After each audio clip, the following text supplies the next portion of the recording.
Bonjour, je suis content de vous parler un peu du premier voyage du ministre chinois des Affaires étrangères Wang Yi à l'étranger. Donc il a visité plusieurs pays en Afrique et a fait discours sur le renforcement de la coopération sino-africaine. En fait, l'amitié entre la Chine et l'Afrique date d'il y a plus de longtemps avec le développement des mouvements d'indépendance en Afrique.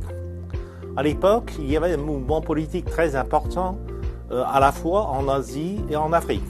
C'était afro-asianisme. C'est la première fois depuis la fin de la Seconde Guerre mondiale, les peuples de l'Asie et de l'Afrique se sont engagés dans une lutte contre l'ancienne dominance du colonialisme. La Chine a soutenu fermement les mouvements pour l'indépendance nationale en Asie et en Afrique. Depuis, on a noué des relations d'amitié très profondes entre l'Afrique et la Chine. À l'époque, la Chine était très pauvre. La Chine avait peu de moyens pour soutenir les pays africains.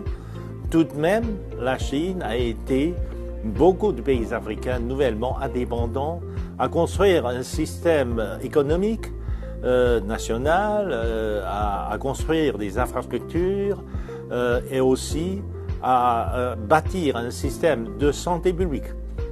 Tout cela démontre que cette amitié sino-africaine date de très très longtemps, même lorsque le président chinois, M. Xi Jinping, est arrivé au pouvoir en 2013, son premier voyage à l'étranger était aussi en Afrique.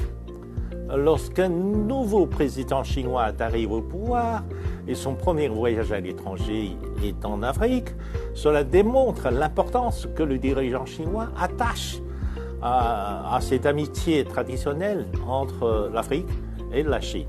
Donc là aussi, cette fois-ci, le premier voyage du ministre des Affaires chinois est en Afrique.